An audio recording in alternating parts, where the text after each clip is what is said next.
Okay, good afternoon from Germany, everyone, and thank you so much for joining us today at our Berlin Energy Transition Dialogue side event on insights from net zero long-term energy scenarios for national energy planning.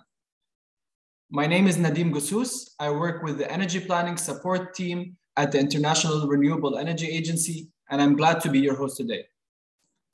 So this event is organized as part of the activities of IRENA's Long-Term Energy Scenarios Network and the LTES, or Long-Term Energy Scenario, initiative under the Clean Energy Ministerial, which is a platform for government energy planners to exchange best practices and experience on the development and use of long-term energy scenarios to advance the clean energy transition. So next slide, please. Before we begin, I would like to mention a couple of things. First off, if you have any questions to the speakers, please use the Q&A function at the bottom of the Zoom window, or the chat function if you're using the Zoom web platform, as attendees will be muted throughout this whole session. The slides and recordings will also be uploaded to the event page, and the link will be shared in the chat window. Next slide, please. So for a quick overview of today's session, we will first have some opening remarks, followed by a scene-setting presentation. This will then be followed by interventions from our invited experts, as well as a moderated Q&A and discussion session. So without any further ado, I would like to give the floor to Dr. Dolf Gielen, Director of the Innovation and Technology Center at IRENA, who will give his opening remarks for this event. So please, Dolf, the floor is yours. Thank you. Thank you very much, Nadim. Good day, everyone. The world is aiming for net zero greenhouse gas emissions. The present energy security and energy pricing crisis makes a transition away from fossil fuels even more urgent. At the Berlin Energy Transition Dialogue, tomorrow we will launch our 2022 edition of the World Energy Transitions Outlook. This time we focus especially on 2030, as this decade is really critical for global energy transition. We need to put the world on a trajectory that yields decarbonization by mid-century, which is challenging. And this has important implications for energy planning and for modeling.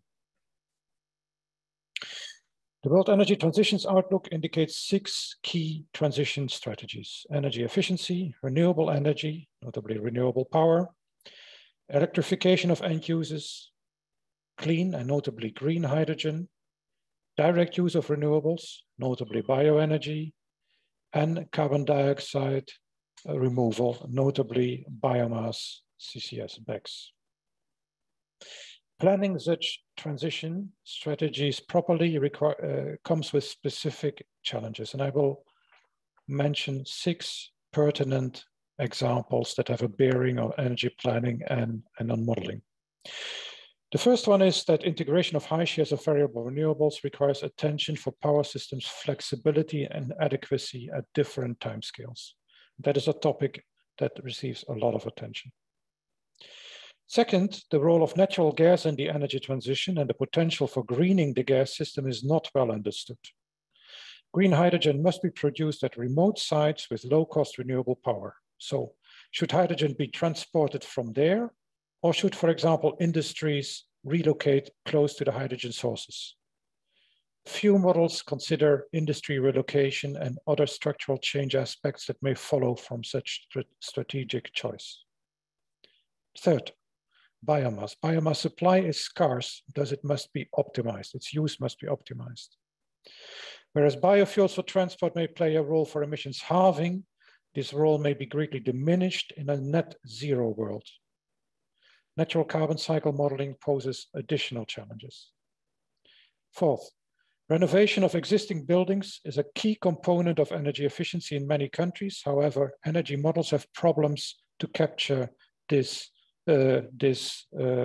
transition in detail. City energy modeling remains a challenge. Many basic data are missing, and the main barriers for accelerated renovation are not well understood. Fifth, Electromobility. Electromobility is growing fast, but there needs to be more attention for smart charging infrastructure. Basic problems such as the pricing of charging that would create a smart charging incentive are not well understood and not well represented in many analyses. And finally, a sixth example, CCS has been under development in more than 3 decades. And many models show its important role, but the technology uptake is still at a very basic level. So models do not fully capture the challenges for deployment. And there are also issues of scope. Many policymakers are interested in the socioeconomic effects, notably economic activity and job creation, and notably at the local or regional level. Only a few studies cover both energy systems aspects and socioeconomics. So there is often a need to combine different models and analysis methodologies to provide policy relevant answers. Critical materials for energy transition have in recent months emerged as a key issue. It's an example that the issues keep changing and the energy planning and the modeling needs to adjust to these new questions.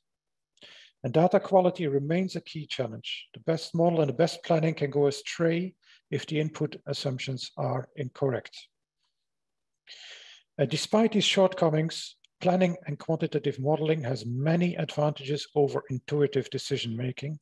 The findings are reproducible and the methods can continuously be improved.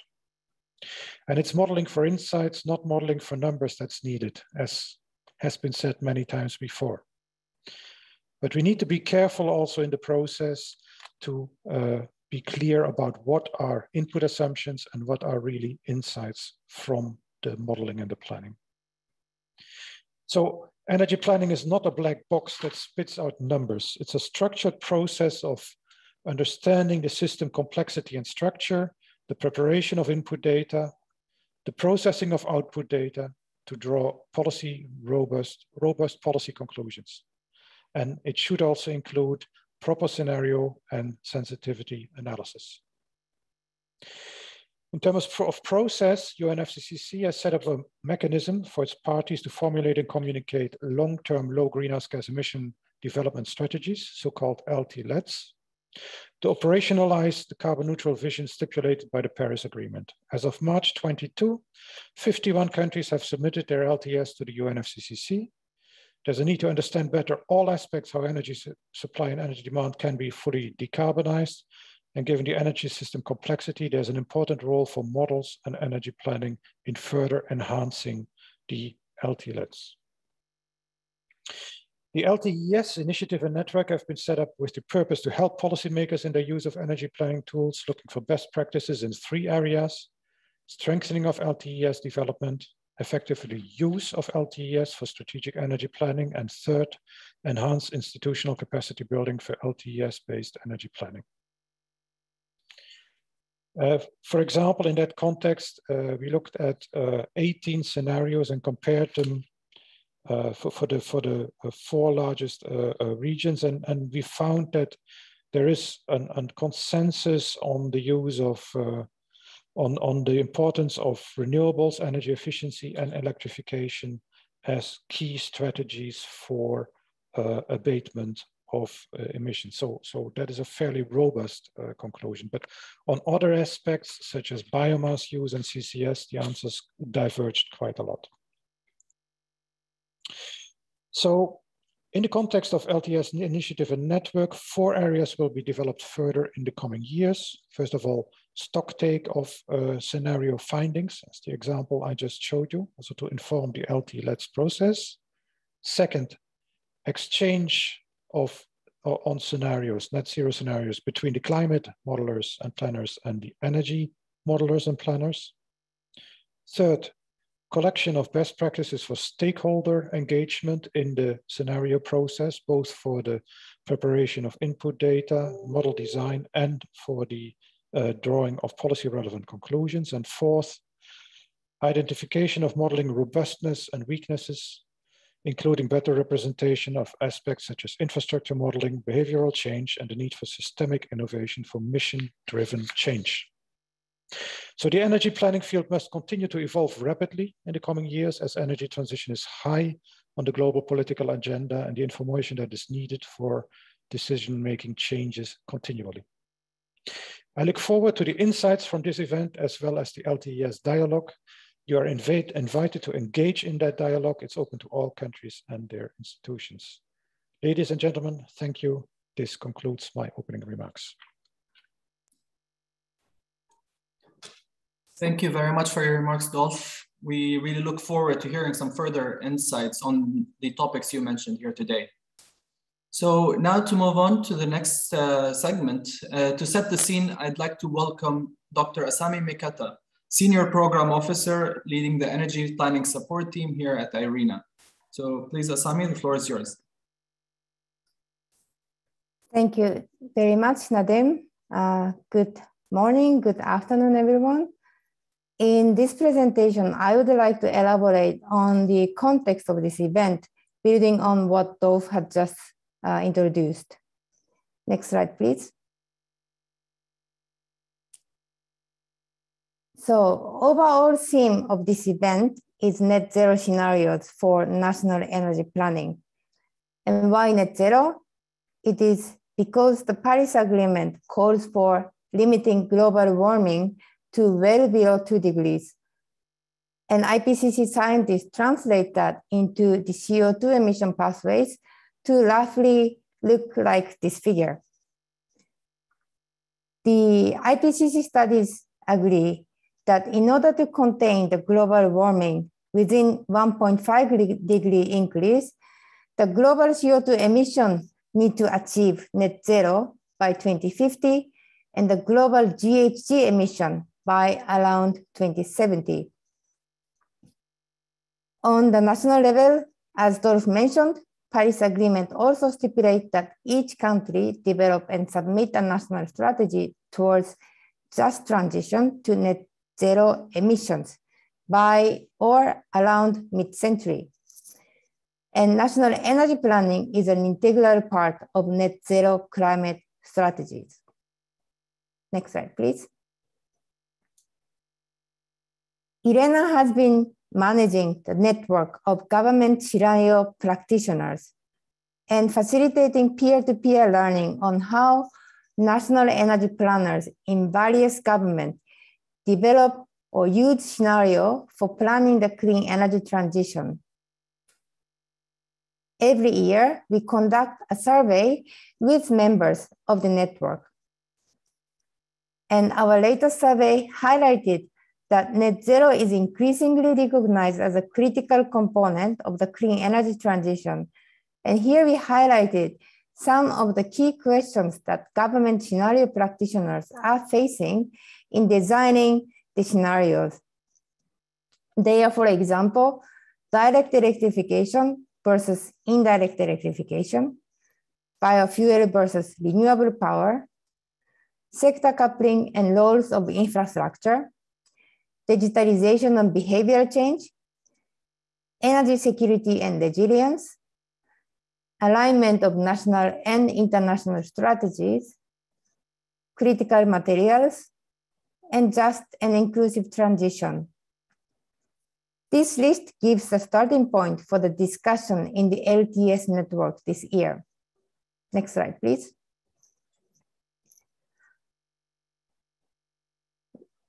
So to explore the insights for the net zero scenario, last year, IRENA and JRC, the Joint Research Center for European Commission, collected 14 scenario comparison studies, and we invited the lead analyst for these scenario comparison studies to get insights from their respective scenario comparison studies. We summarized the discussion at the workshop and published a report. And I would like to share with you some of the findings from this exercise. Next slide, please. So we had 2 sessions, and this slide is about the first session. The first session discussed the similarities that they found from the scenario comparison studies and also discussed which elements of scenarios had a diverging view. Many scenario comparison studies found that decarbonization scenarios generally agree on the importance of power sector decarbonization with renewables and the electrification of end-use sector, which is buildings, transport, and industry, need to be accelerated. There was also a general agreement that when scenarios are different, underlying policy assumptions and the degree of technology success are the key determinants of the differences. Comparison studies found that major differences lie in the degree of the end-use electrification and the choice among alternative electrification strategies. And the degree of end-use electrification depends on the view of the availability of other decarbonization options for these sectors. And another aspect is the degree to which the energy consumption behavior is reflected in the scenarios. Next slide, please. In the second session, we discussed insights from scenario comparison studies on how to make the net zero scenario more policy relevant. And it was very interesting that most of the discussion focused on the importance of expanding the scope of the net zero scenario. And as an example, suggestions that we had included was including the expanding the scenario scope to include such items like disruptive changes on the demand side, system-wide innovation, consumer behavior, and societal adaptation of policies. So these points actually suggest that our analysis should go beyond the comfort zone of the big energy models that we often rely on. And in terms of methodologies, experts commented that current mainstream energy system models are stronger on the supply side, and the end-use sector analysis inherently difficult. It was also discussed that scenarios community should do better in putting scopes and narratives around scenarios. Next slide, please. As Dolph mentioned, IRENA is launching this year's World Energy Transition Outlook tomorrow. And IRENA's net zero scenario is elaborated there, and it focused on 6 key technology avenues. And Dolph already mentioned these 6 technology avenues, but the 3 boxes on the left are renewable power, direct electrification, and indirect electrification through hydrogen and its derivatives. The right side boxes are the other decarbonization measures. And here the maximum deployment of energy efficiency measures and the renewables are the 2 winning strategies, and sustainable use of biomass need to be part of the solution. The choice of direct electrification and indirect electrification need to be carefully made, taking into account network infrastructure needs and the potential for innovation that unlock the flexibility of the future energy system. Next slide, please. Here in a recent IRENA report, we unpacked the electrification pathways with renewable energy. Here we highlighted 3 key electrification pathways and network infrastructure needs. So these 3 pathways are direct electrification, electrification through the hydrogen produced from renewable power, and electrification through synthetic fuels derived from the hydrogen. And each pathway requires different types of network infrastructure, and studies shows that these can be significant. And we highlighted that the trade-off in infrastructure requirements for developing these fuels exist. For example,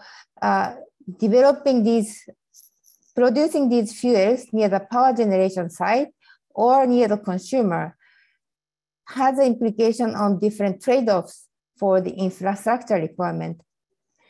And in this report, we also reviewed various scenarios, and the most scenarios are failing to address these important trade-offs among alternative electrification pathways. Next slide, please.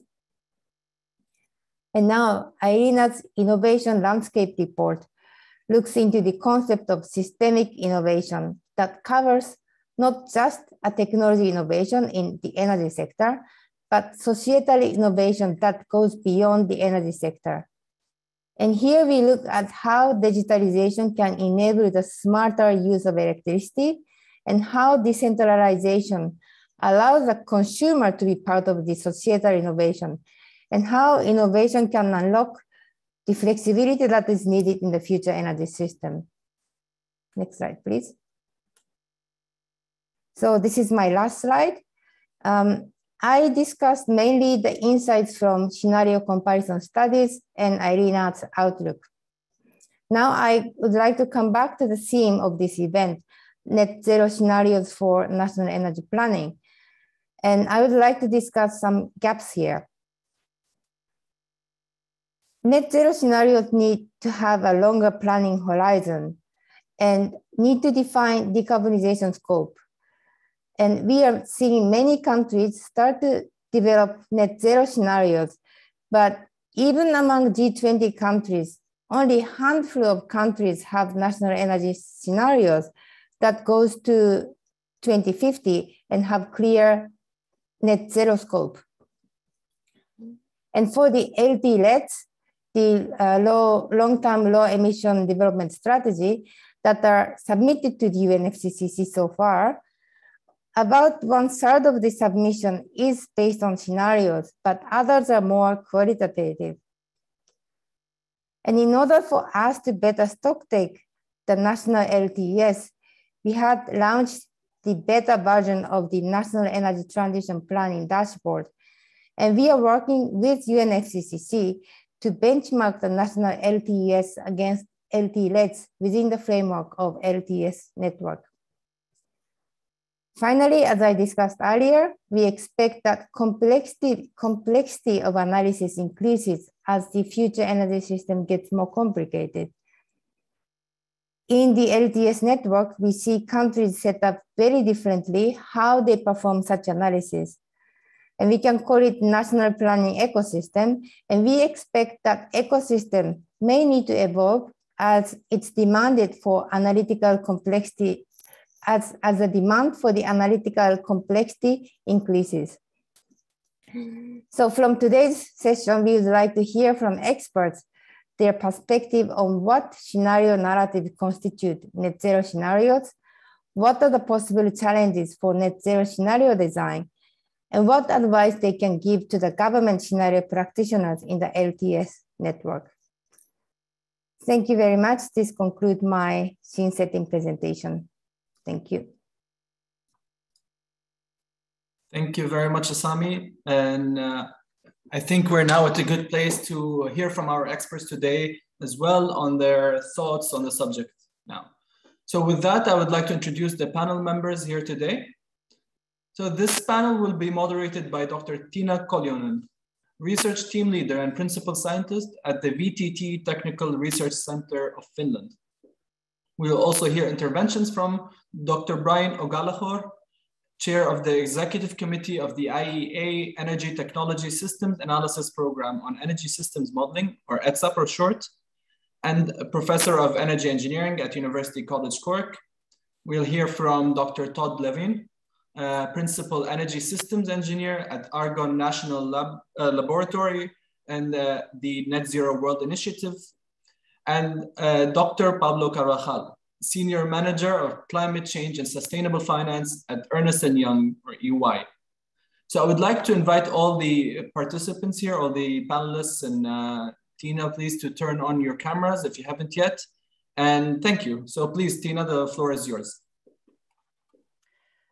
Thank you very much. And good afternoon or morning around the world. Nice to see that there are many participants joining the session today.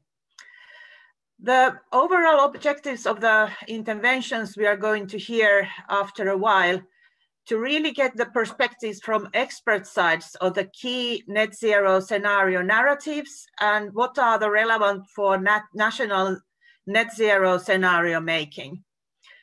I would like to also hear some insight how the net zero targets have been defined, because net zero has many types of definitions, and it's not very clear or every time that what is really meant.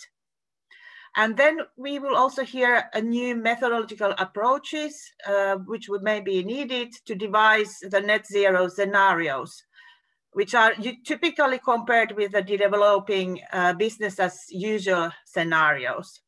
So what are really the challenges and how can national energy planners address these? I would like to give a very short example from Finland. As an example, Finland has a target to reach climate neutrality target by 2035, and climate negative we should be after that. So in Finland, as an example, the climate neutrality target includes not only the CO2 emissions, but all the greenhouse gases, in addition to land use change and forestry. We don't include any offsets, which are typically time to time are also included in some of the national net zero targets. When we are talking about business as usual scenario, in Finland, we already have a phased out of coal in 2029. So that is already written in law. So phased out of coal is already in our business as usual scenario. So this is just an example from the Finnish perspective. And building on the scenario narratives, we would really like to discuss today how these new narratives may pose methodological challenges in devising the national net zero LTES. And first, I would like to ask the chair of the executive committee of the IEA Energy Technology System Analysis Program on Energy System Modeling, so IEA ETSAP, Professor Brian O'Callaghan. He's also working as a professor of energy engineering and University of Cork. So please, Brian, could you give some your own experience and examples from Ireland and also the IEA ETSAP perspective? Thank you very much, Tina. And I'm delighted to be here. Good morning and good afternoon to everyone. Most of the focus of my presentation will be on the methodological aspects, looking at some progress we've made within the ETSAP community and also some remaining challenges. And it echoes a lot of what was previously mentioned by Dolph and by Azami. But for those of you who don't know ETSAP, it's one of the nearly 40 technology collaboration programs established by the International Energy Agency. We focus on energy systems modeling. We started in the late 1970s, so nearly 50 years ago, at that time in response to the oil crisis. And most of our focus in recent years has been on the challenge of greenhouse gas emissions reduction, particularly in the energy sector. So I'm delighted to present you some of the reflections from the ETSAP community. We have about 200 modeling teams in about 70 countries around the world at the moment. So in terms of looking at the topic, I want to first reflect a bit on energy systems modeling, because energy planning and policy has become more and more complex and uncertain over the last number of years. And particularly now we have the urgency of climate action. And despite that urgency of climate action, we still have emissions growing. We have security of supply concerns that have really shown themselves in the last month since Russia invaded Ukraine. And we also have the implications of all of this on the economy and on society more broadly. In terms of methodology, the tools that we've developed and used within the ETSAP community are a branch of modeling tools called energy systems optimization modeling. And in these tools, we seek to find the least cost evolution of the whole energy system using this modeling tool called TIMES. And the particular strength of our modeling tools, as well as focusing on the whole energy system, is the technology richness. We tend to have in each model, be it national or global or regional, more than 1,300 individual technologies at the demand side and the end use side. On the bottom left here, you see global energy use currently. And a lot of models start with the power sector and then try and do sector coupling, reaching out from the power sector. One of the challenges with that is that electricity represents only 20% of our total energy use, as you can see from the tree map there. That's from IEA data. And on the bottom right-hand side, you see a structure for the TIMES reference energy system. So this is how we view energy. We have the two blocks, the supply side modules and the demand side modules. Coming in from the right-hand side, we have the drivers in terms of what's happening in the macroeconomy and population, etc. And coming in on the left-hand side, we have the information about the different energy supply sources and technology costs, etc. And you can see this power generation module, which is embedded within the supply side modules. But equally, we have fuel supply modules. And in terms of end use technologies, then it extends way beyond electricity to cover all of energy end use. So this integrated approach that we have means that we're co-optimizing between the electricity sector and between the other parts of the energy system. And this is very useful when we consider things like electrification, because it's endogenous within the model. We produced a book on collecting national and global perspectives on trying to limit global warming to well below 2 degrees. And some of these focused on net zero scenarios. Some of these focused on, to one of the questions raised or point raised by Barry McMullen, some of them focused on cumulative emissions scenarios. And what we were trying to explore was, what is the feasibility of a well below 2 degree centigrade world? And this was in the context of the Paris Agreement, global political leaders agreeing on a well below 2 degrees world without much analysis at the time, particularly at national level, about what that would mean. So we gathered our national teams to apply the modeling tools, develop energy system pathways, look at technology and innovations.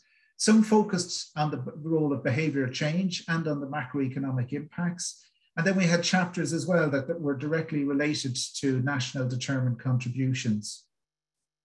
And I'm going to share with you some of the insights from that, but just to show the role of this publication. As I mentioned, we had the Paris Agreement, which had this ambition of a well below 2 degree scenario. Our national teams, this is one example from Ireland, developed scenarios to understand what this means. We gathered a collective analysis globally into a book form, and this was referenced in the IPCC report, the 1.5 degree special report.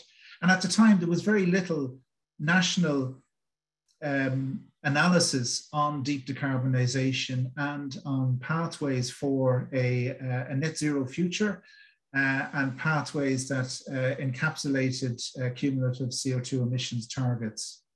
So it was particularly timely, I suppose, the publication. When we consider net zero emissions, and this has been touched on already, the ambition is for net zero greenhouse gas emissions, and energy-related emissions form a part of that, and electricity-related emissions form a part of that.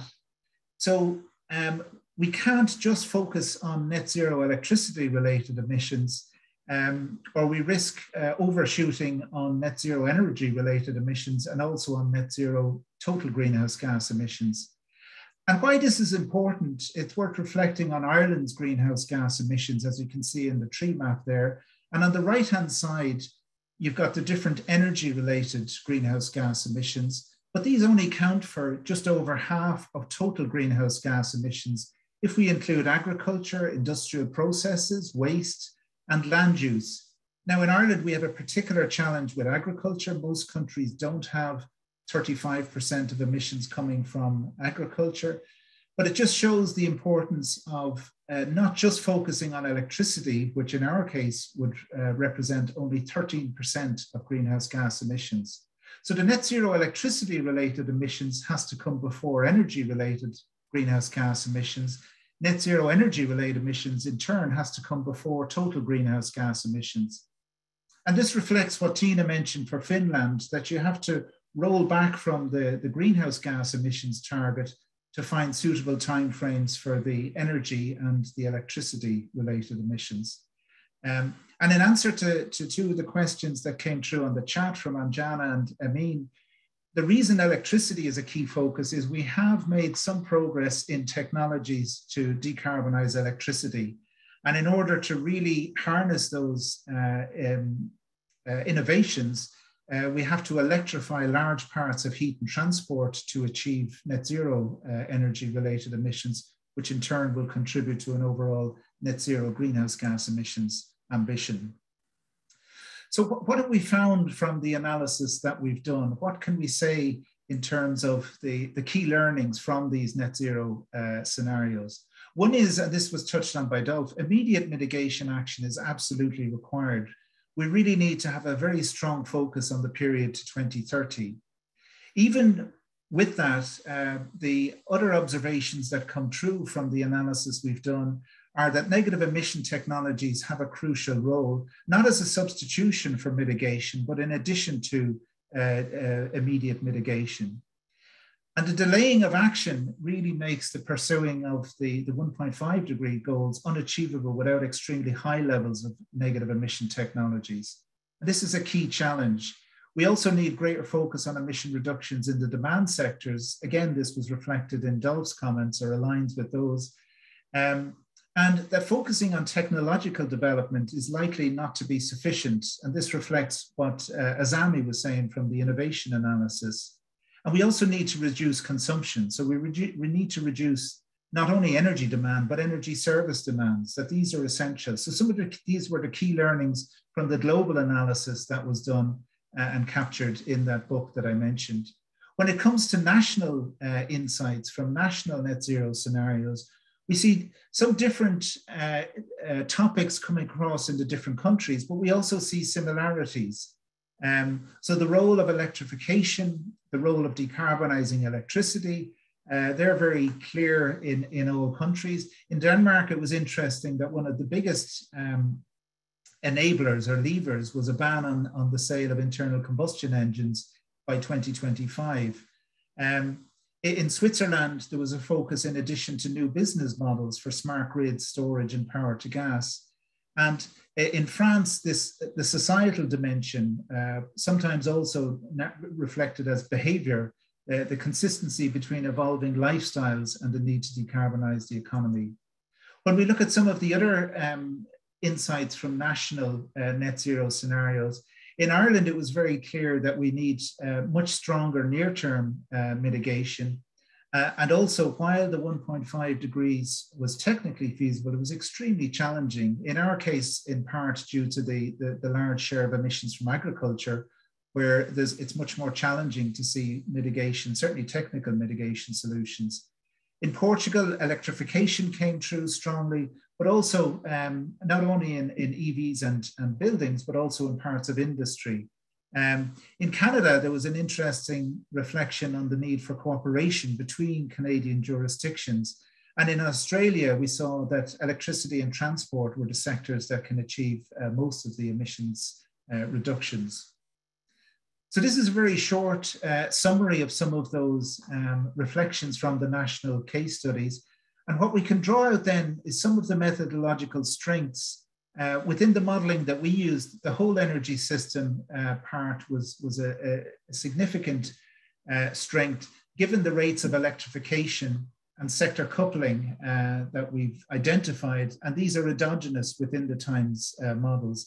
The technology richness that I mentioned earlier, the fact that we have this modeling community internationally, so we can compare notes share learnings, update and improve the models.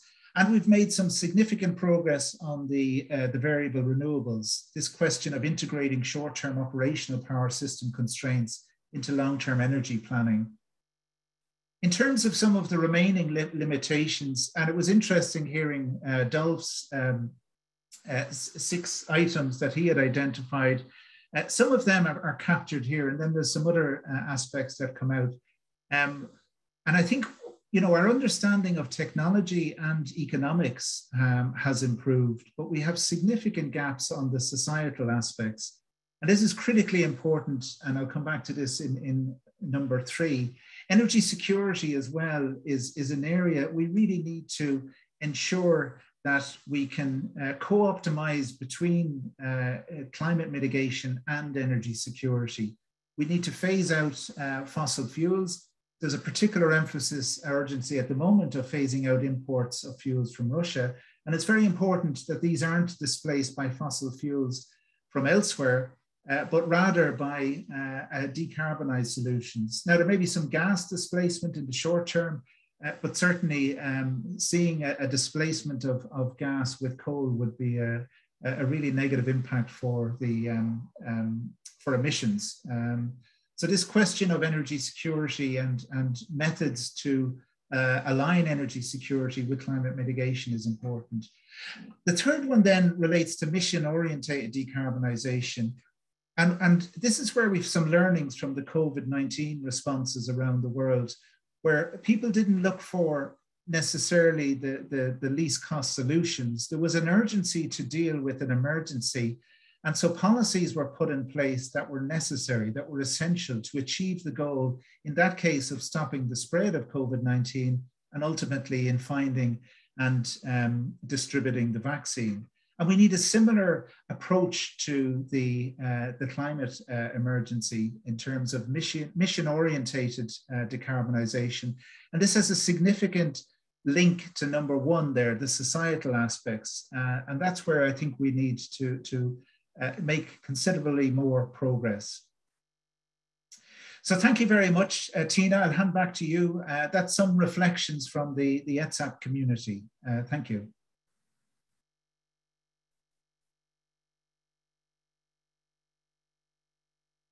You're on mute, Tina. Sorry, I tried.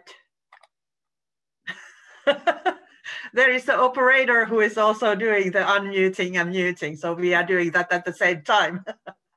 So thank you very much, Brian, for the excellent introduction about ETSAP that is also very familiar with for myself. But now we need to move on. So I would like to ask Todd Levan, who is the Energy Systems Engineer from Argonne National Laboratory. And he's going to talk about Net Zero World Initiative. So please, Todd, floor is yours. All right, thank you very much, Tina. So my name is Todd Levin. I'm a Energy Systems Engineer at Argonne National Laboratory in the US. I'm also a contributor to the Net Zero World Initiative. As Tina mentioned, it's a new US Department of Energy initiative that aims to accelerate global energy system decarbonization. And we're partnering with different countries to create actionable technology roadmaps and investment strategies to that end. It's still relatively new and just getting started, but looking forward to contributing more to that. My background is in energy system modeling, and I'm going to talk more specifically about modeling challenges related to developing, utilizing and applying energy system models, not necessarily the technology challenges themselves of the transition, but actually how to model them effectively. And I think Dolph set the stage very nicely because he laid out a number of these technology challenges, and they all tie into the related modeling challenges that go along with this net zero transition. So I will say my experience is primarily in the power sector. So some of my examples may come more specifically from the power sector, but building on Brian in our last talk, indicating that it needs more than just power sector decarbonization to reach net zero goals. Whole energy sector approaches are necessary. So I've divided my talk into 5 topics. That's non-exhaustive list. I'm just going to go through them and kind of provide some examples from each one, and provide a little summary at the end. But the categories I've divided the challenges into are data, assumptions, scenarios, system representation, and interpretation of the results. So starting with data, I think anyone who spends any time modeling energy systems knows that data is the single most important consideration in model development. Data collection, formatting, management can take something like 80% of your total time or more. The number is a little bit arbitrary, but I think it's a realistic assessment. There will always be missing data in your models, and there will always be imprecise data. And developing a model is inherently a balance between data availability and the objectives of your modeling analysis. All of the other topics I'm going to talk about today also stem from the data that you have. You devise your model around the data you have to analyze the data you have. And I think one thing that's many people are aware of, but is good to remember and is helpful in communicating modeling results, is that good models are not a replacement for good data. Good models have good data, or good models are designed to make good use of the data you have. They're a tool for making sense of your data and assisting human analysis and decision making, but not making the decisions for you. So some additional challenges in net zero modeling initiatives. Data that have traditionally been less prioritized or less important suddenly become more important. So examples from the power sector is wind and solar resource availability profiles. Maybe not the primary feature of a model before, but suddenly become much more important as shares of those sources increase dramatically. Things like land use considerations, supply chain and critical material considerations.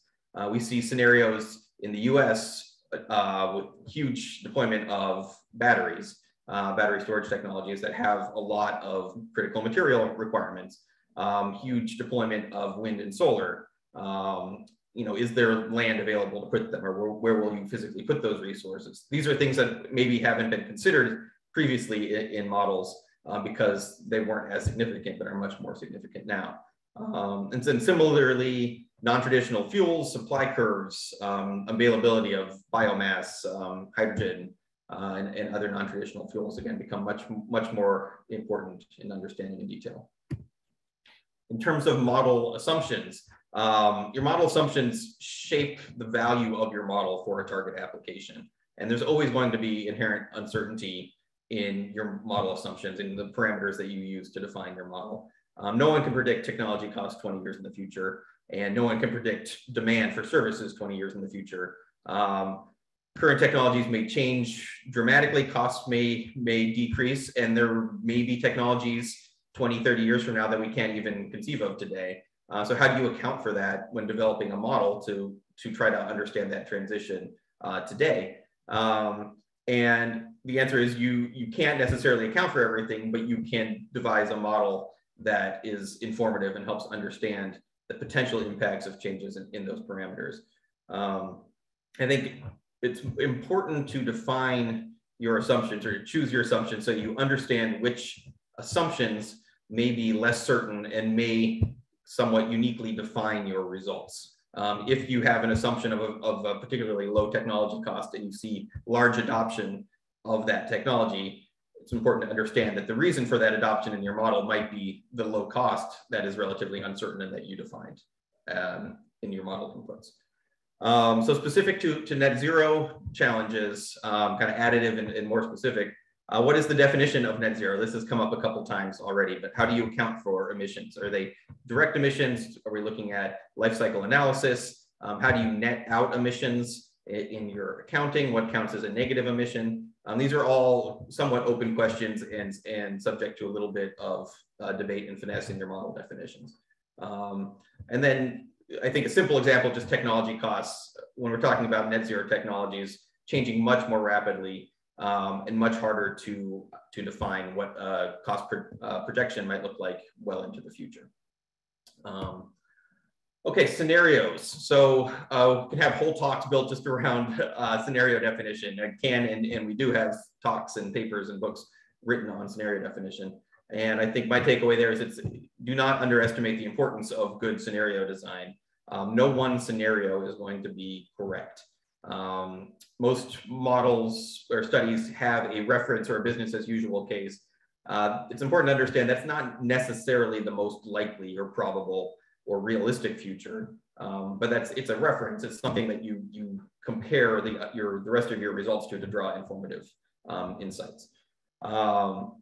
And scenario analysis is important for exploring sensitivities of your results to different parameters, exploring the impact of your different assumptions, assessing the impact of different technologies, and assessing the impact of consumer choice and opportunities for behavioral change. You can't consider all of these different factors in a single scenario. You have to make assumptions around each of them, and each one might affect your outcomes in different uncertain ways. So scenario analysis is important in that regard. And net zero modeling scenarios, I would say, are even more important because you have these divergent and somewhat extreme pathways that might be analyzed. So again, drawing an example from the power sector, but there's a number of fundamentally different ways to achieve a net zero or a zero emissions power sector. You could focus on wind and solar plus storage, for example. You could allow nuclear and focus on a heavily nuclear system with some hydro and some other technologies to provide flexibility.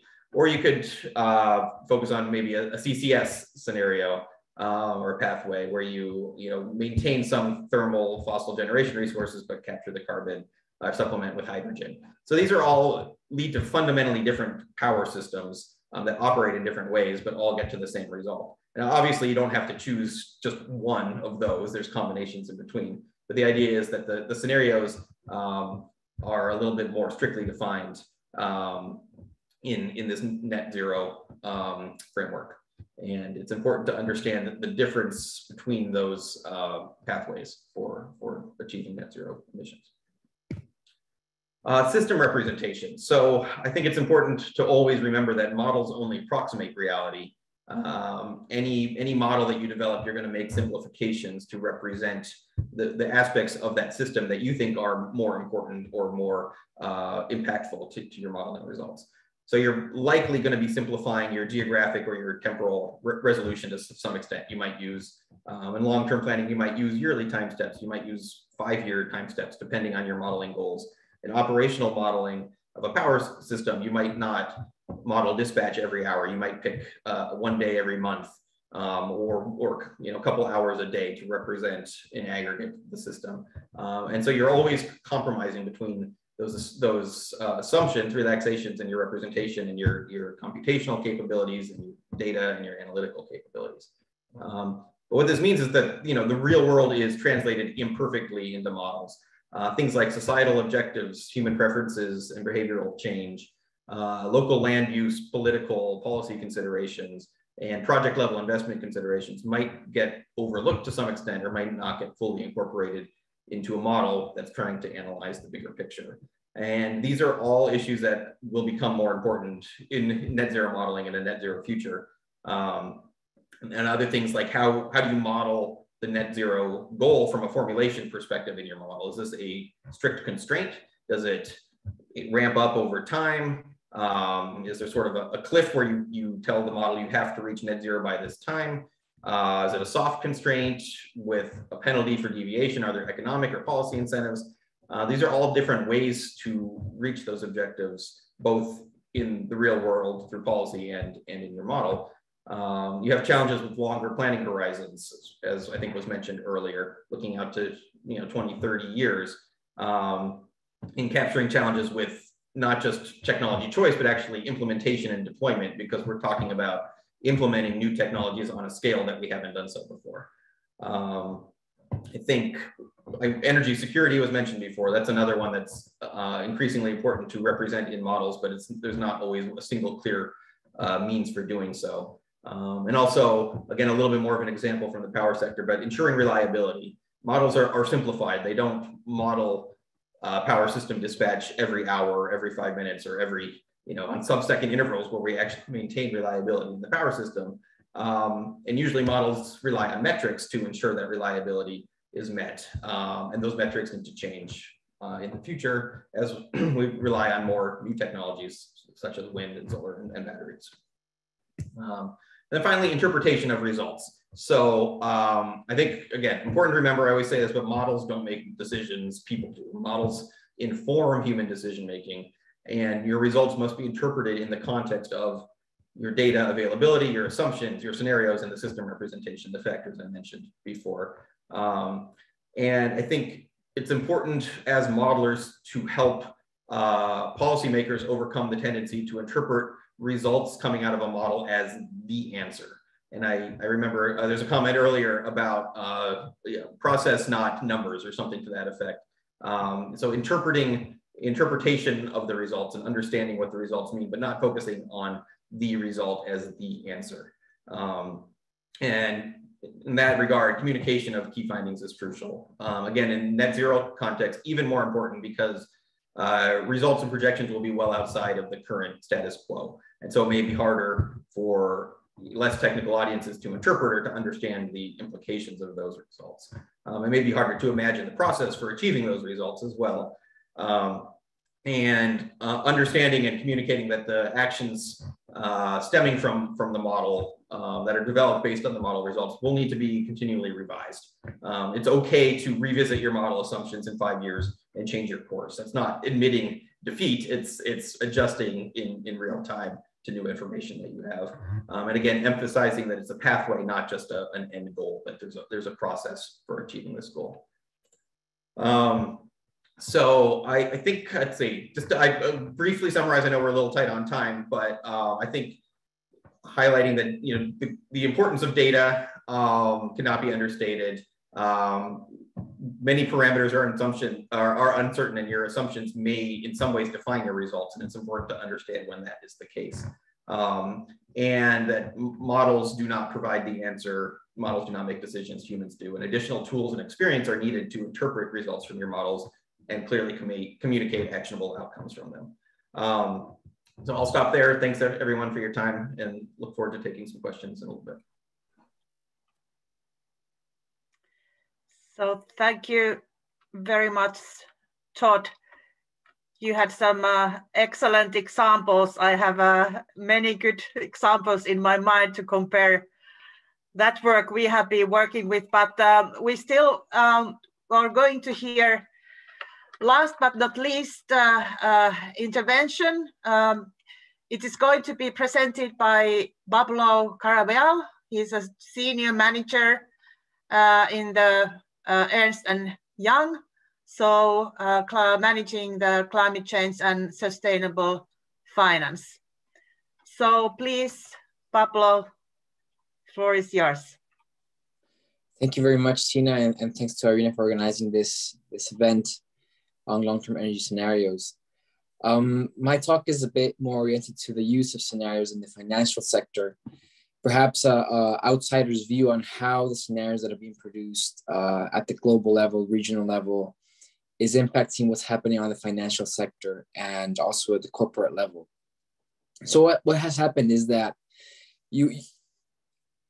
5 years ago, after the Paris Agreement, when that was signed, a very important thing happened, and that was that there was an article that mentioned that climate finance have to be aligned with Paris Agreement targets. And that opened the door to see that there was a missing piece in all the discussions around how we model the Earth system and the economic system, but the financial system was a big player that was being overlooked. So in the wake of the Paris Agreement, the Financial Stability Board creates the Task Force for Climate-Related Financial Disclosures, which is a guidance, a framework to help the financial sector disclose their climate alignment and metrics and so forth. And a key component of that framework is scenario analysis.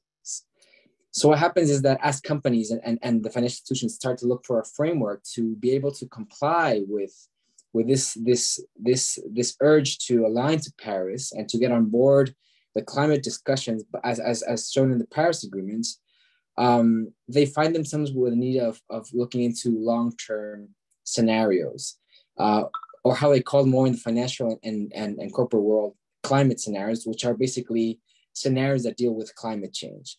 So what has been happening in the last 5 years is the financial sector and the corporates trying to see how they make a use of scenarios that are very uncommon for their practices and business models because they're very long-term. They have a series of characteristics that perhaps we are comfortable with as modelers, but not to them, which is, those are scenarios that are very long-term, they're very uncertain, and the financial sector has been traditionally working with stress testing or short-term scenarios to make decisions on risk. So in that context, I have to say that the private sector is using scenarios for two things.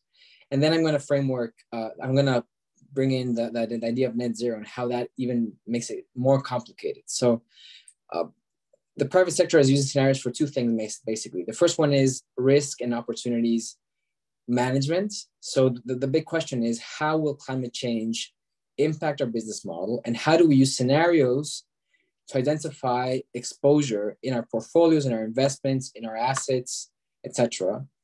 That's one group of work that is going around. It's a very hot topic right now. The second one is using scenarios for business strategy and target setting. So how do I use the scenarios that are produced by these agencies, like IRENA, IEA, IPCC, to put internal targets and say, well, I want to reach this amount of emission intensity by this year. How do I plan accordingly and change the strategy of my business to what the scenarios say? So regarding risk management opportunities, the challenge there is that scenarios that are developed at a very high level, at the international level, regional level, cannot be immediately used to map risks and to see ways to hedge against those risks. And what is happening now is that companies as EY or other companies are looking into quantifying the risks that are embedded in the narratives of transition, right? So when you say that you have to have a massive deployment of electric vehicles and you have to have a massive deployment of renewables, electrification of the system, hydrogen, how does that trickle down at the business and firm level? And then how can I steer the portfolio to be aligned with a Paris-aligned agreement? So in that sense, what I believe is needed in terms of the scenarios is to determine the step-by-step glide path of policy action that needs to take place for net zero. And this is usually sometimes modelers, we leave these assumptions around policy and technological change in the back end of the model and only show the gigawatts or the amounts of vehicles as a result, where those assumptions have to be also shown at the very, very results of analysis. So that is very complicated to assess. So you can see IRENA scenario, for example, or IEA scenario saying we need to phase out oil and gas investment by this year, and then we need to lose all boilers by this year. Half of oil production needs to reduce by this year. That type of step-by-step policy action is very useful for the corporate world to translate that into decisions and transition and analysis. Now, what we see now is that all those policies and step-by-step action is too high level. So what has been happening is that the corporates are looking into the narratives to determine how they can translate those things to the corporate level. Now, one thing that is important to mention is that climate scenarios also have transition risks and physical risks. So transition risks are the ones that you would find in typical energy scenarios, which are the IEA or IRENA or national scenarios. So those portray embedded transition risks, which are resulting of climate action. But on the other side, the corporates are looking into scenarios of physical risks. And those are the ones developed by the IPCC, where you have the storylines around weather, acute and chronic weather changes. What we have seen is that to map the actual space around the transition, we need to have, first of all, two types of net zero scenarios. First one, the one that have an orderly transition to net zero by 2050. and another one that is net zero, but in a disorderly fashion. So that helps map the uncertainty around climate action and climate policy to be able to translate it to the firm level.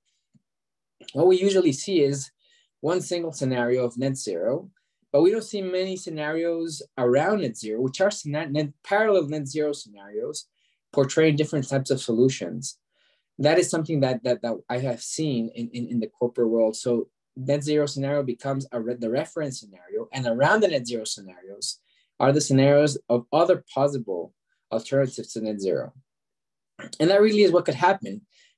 If we manage to reach net zero by mid-century, we either will have that in an orderly fashion where we have a smooth transition, or we will have that in a disorderly fashion where we have increasing amounts of CCS entering in the latter part in 2040, 2045. So that is an important thing to also, that could feed into the national planning level, to have alternative net zero scenarios with different types of risks and decisions at different points in time. And the other thing is that the business as usual scenario, or what would be a failed transition in contrast to the net zero transition, needs to price in the impacts of the physical risks that materialize if we fail to transition. So usually we have the net zero transition scenario and we have the business as usual scenario, but that scenario rarely says, well, in this scenario, there's going to be massive socioeconomic impact because we have failed to transition. So it can be market risks or other types of risks that materialize if that happens. Now I realize that it is very hard to include the analysis of physical risk, but there has been indications of studies doing that, where you can see that while you study how hydropower, for example, reduces emissions, we also know that climate change impacts hydropower. So that feedback loop needs to be present in scenario analysis to understand the full spectrum of risks. Now, of course, it is challenging because even if a country at the national level succeeds to transition, if the whole world does not transition, still the country would have transition risks and physical risks. So that's an interesting analysis, because at the global level, if we do transition, physical risk will be low. However, at the national level, we may have a situation in which we have transition risk because we transition, but at the global level, there's failure. So we have to price in the physical risks of that transition as well in that scenario. So those are themes of some of the elements that come from the corporate world and what the corporate world is demanding regarding scenario use and development. Another thing to mention is, net zero scenario target setting has been mentioned. So in other words, once the risks and opportunities are mapped, the private sector sees long-term scenarios as a benchmark to establish climate targets. So in that sense, you may have heard the term science-based targets initiative or science-based targets, which basically means aligning a private sector targets to the trend or the rate of change of a science-based scenario. So what we see is elaborating metrics to see how intensive my portfolio is, or how intensive my company, my business is, and saying, well, the rate of change expressed by IRENA in terms of electrification, or in terms of decarbonization of the steel sector, is the reduction from this value to this value. So I need to align my action to that scenario benchmark. And as we develop more and more net zero scenarios, the granularity has to reach a point in which we have benchmarks for the corporate sector to align portfolios and investments to those scenario benchmarks. And again, here, of course, you have, again, accelerated benchmarks or reduced benchmarks. But what we see is that, for example, in Europe, privates are aligning to transition scenarios from the EU JRC or the OECD, where decarbonization of the power sector happens by 2040 tops. So that's an accelerated transition in compared to the global transition, right? So those are the things that are also important in the terms of target setting. Now, the last idea is that there's a big gap of understanding what scenarios and what models mean in both the public and I would say the development space talks versus the private world. In the development space, energy and climate modeling community, scenarios mean the actual scenarios where you model or represent a system to capture the implications and measure the trade-offs and see investments, CO2, etc. In the private world, when you say scenarios, what is understood is climate scenario analysis, which is basically translating what the scenarios say, the ones that are developed by the research and think tanks and international organizations, into quantified outcomes for decision making. And that reflects on what Brian was saying, that of course scenarios are a tool for policy making. Here at the corporate side, scenarios are a tool for decision making that have to quantify the outcomes and the impacts tied to those scenarios. So that's some of the parallels that I think are interesting to contrast and compare what these two communities or two sectors are doing in terms of scenario analysis, and see how also the national level can support the corporate, local, and the corporate banks at the local level to see how they align. Ultimately, what needs to transition is the real economy. So as much as we can do to provide tools and guidance for that corporate and financial sectors, it will be easier to transition indeed. That's all I had to say. Thank you very much. Thank you very much. I think this was also an excellent discussion around those issues which are not so visible usually when we are talking about research approach to create the scenarios. We will very quickly move to the discussion part.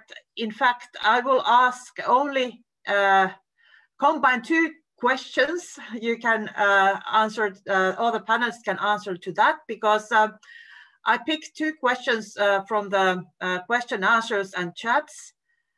So one was about definition of net zero, because now we have, of course, the background from the science communities when we should reach the net zero target. But on the other hand, the background is about cumulative emissions, what have already reached historically. And I know especially the Finnish case, the net zero target was very much politically defined. And it was a process to tell that what is the exact year. So the one question is that, is this the right way to go ahead to define really the net zero target for the specific year? And the second question is about uncertainties. So there was one question about using this robust decision making as an example, but there are also other examples how to define and analyze the uncertainties. But if you could elaborate a few short comments about net zero target definitions, about the year definition or something else, and then about how to handle the uncertainty in the scenarios. So maybe, Brian, do you have any quick ideas or comments on this? Yes, I do on both. I think it's very important, and this relates to Barry's question, that like what's important for global warming is the cumulative emissions rather than when precisely we hit net zero. The challenge is, I suppose, in policy terms, net zero by a certain time frame is a more convenient, accessible metric to use. And so ideally they could be combined in some way. But one of the interesting policy developments we have in Ireland is we have an ambition to be carbon neutral by 2050 in our new revised climate legislation. We have a target to achieve a 51% reduction in greenhouse gas emissions by 2030. But we've established two carbon budgets for the 5 yearly periods between 2021 and 2025 and 2026 and 2030. And this is a new development in our policy framework, governance, if you like.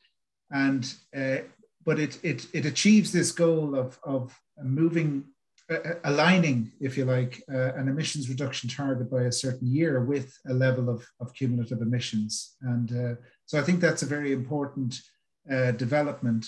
But I do recognize that from a policy perspective, when you talk about cumulative emissions, it's more challenging than talking about net zero. I like Charlie's question and comment, and I think particularly the real issue is, and the real learning or new insight that we haven't got yet is the learnings from COVID. I mentioned this during my talk, and that means maybe looking at different approaches. So whether it's robust decision-making, as he suggests, or mission-orientated, there's new methods required in terms of both methodology and also policy thinking. I mean, if nobody would have thought of, I don't think anyone would have thought of the measures we introduced to tackle COVID that we did actually introduce, because it happened so quickly and it was an urgent response. But the countries that were more effective in addressing the COVID-19 pandemic were those that adopted a very clear strategic approach, communicated well with society, and achieved societal buy-in. And that's the same kind of goal that we need to grapple with, or challenge that we need to grapple with. So I think in addition to uncertainty, the societal dimension is the other key part that we need to address. Thank you, Tina. Thank you very much. So Todd, I especially liked your comment that the good models are not the replacement of a good data.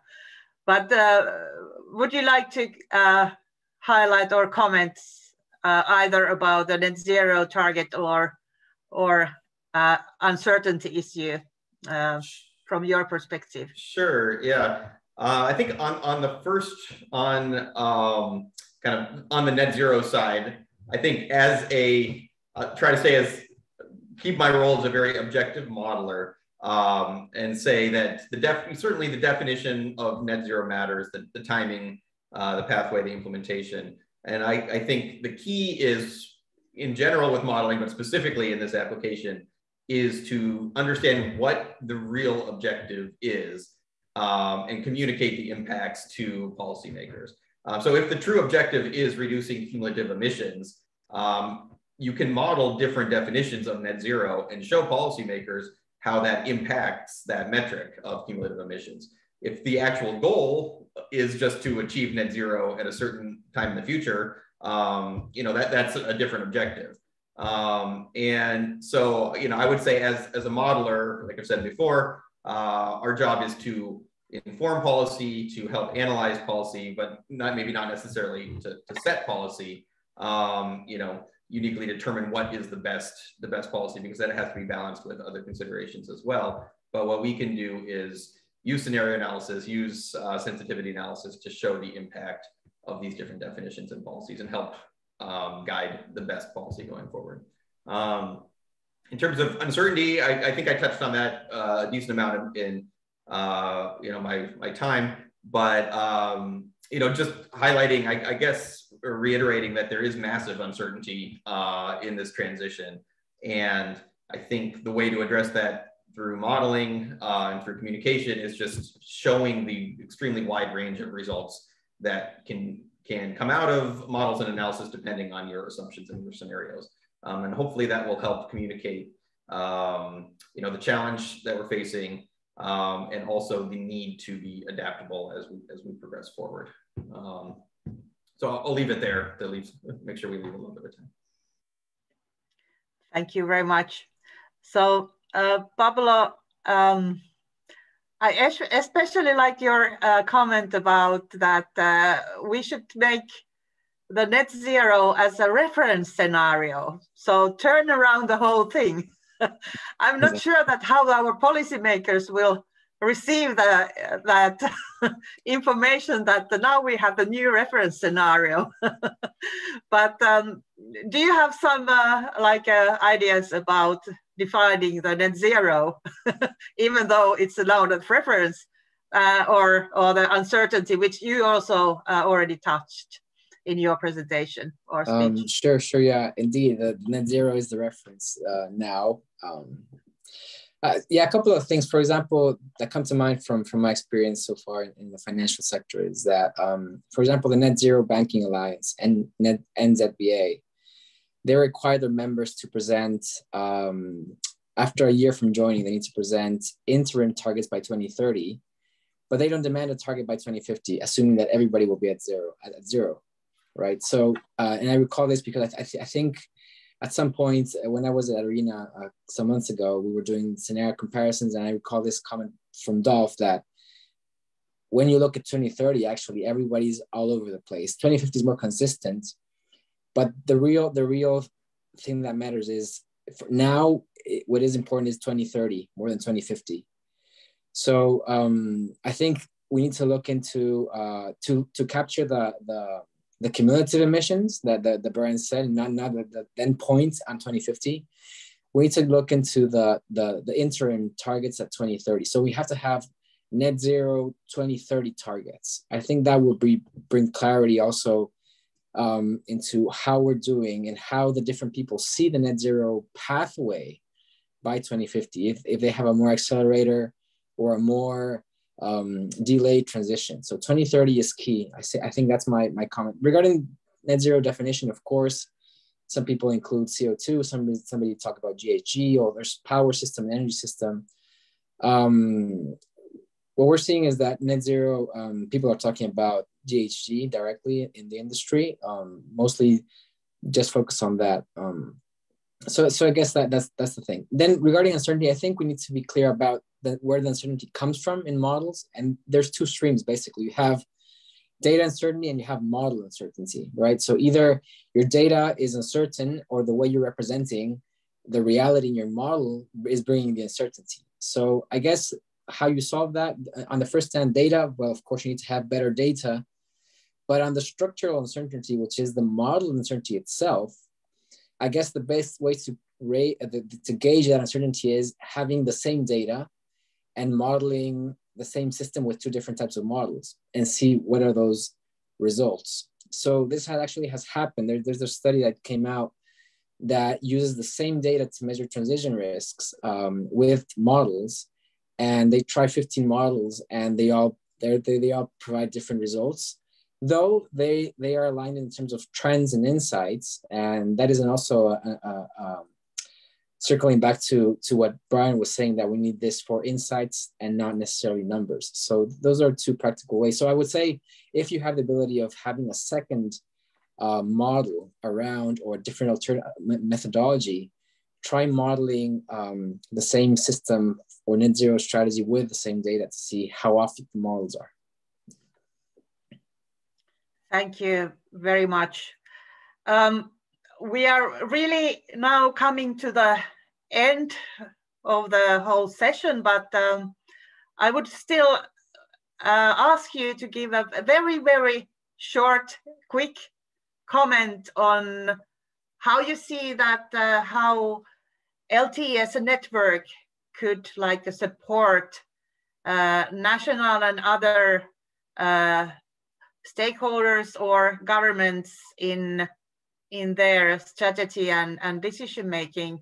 So if you could give a very short 2-sentence recommendations, so as a final conclusions from your side. So please, Brian. Well, I think the key message I would send to policymakers, if it's a message from the network, would be that we're available to listen, to discuss, to answer questions, because what the policymakers need is access to independent advice and guidance. And so if we can talk to them about their challenges and what the models can do and what they cannot do in an honest and open way, I think that's a useful way to show that we're available for them rather than we're trying to tell them something. Thank you. Thank you.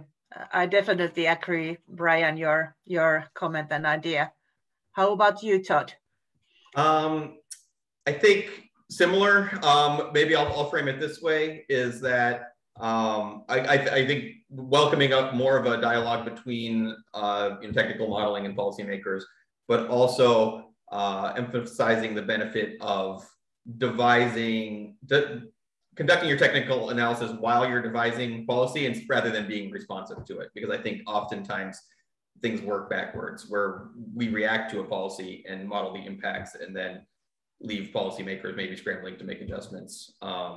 And so, yeah, emphasizing the need that it's an ongoing discussion, that we should all be working together towards the common goal, and just increasing interaction between the different elements, technical challenges, modeling challenges, financing, developers, everybody. We need to get everybody on the same page.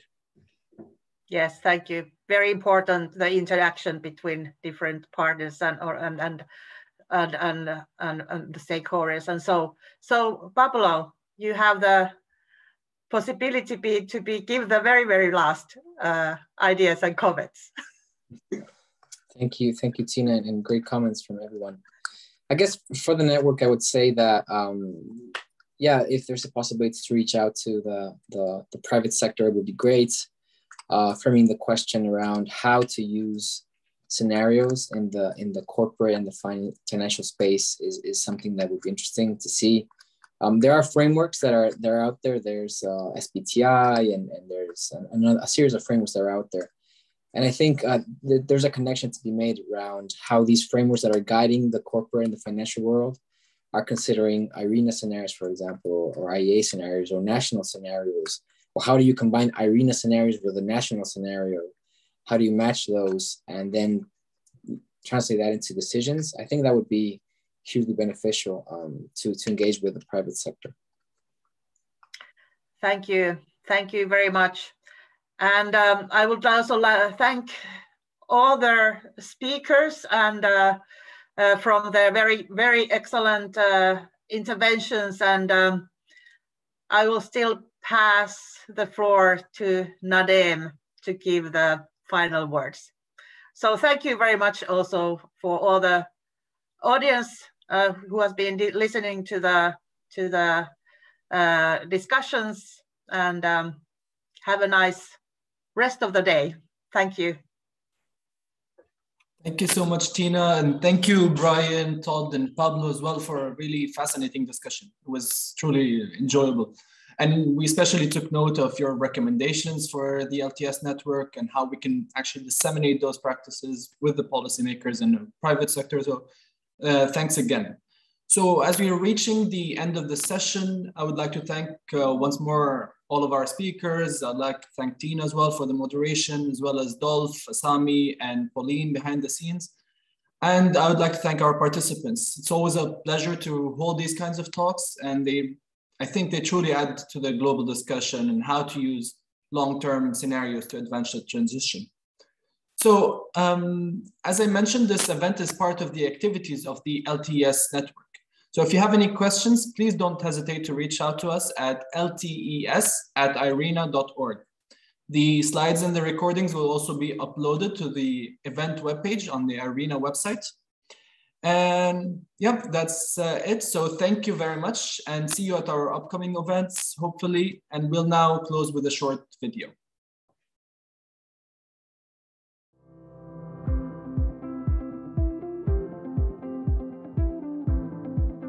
The world of energy is changing. The energy system of the future will be based on sustainable, renewable energy. Innovation and digitalization are changing the way we consume energy. How can decision makers in governments and businesses prepare for the energy transition? Long-term energy scenarios, LTES, can help plan for a low-carbon future by identifying opportunities, potential risks, and cost-effective near-term solutions. IRENA actively supports energy planners through its global LTES network. Governments can share their experience, exchange best practices, and explore the most pressing future trends together with global experts. Government institutions and supporting technical agencies can become members of the LTES network. Join us. contact LTES at IRENA.org for more information.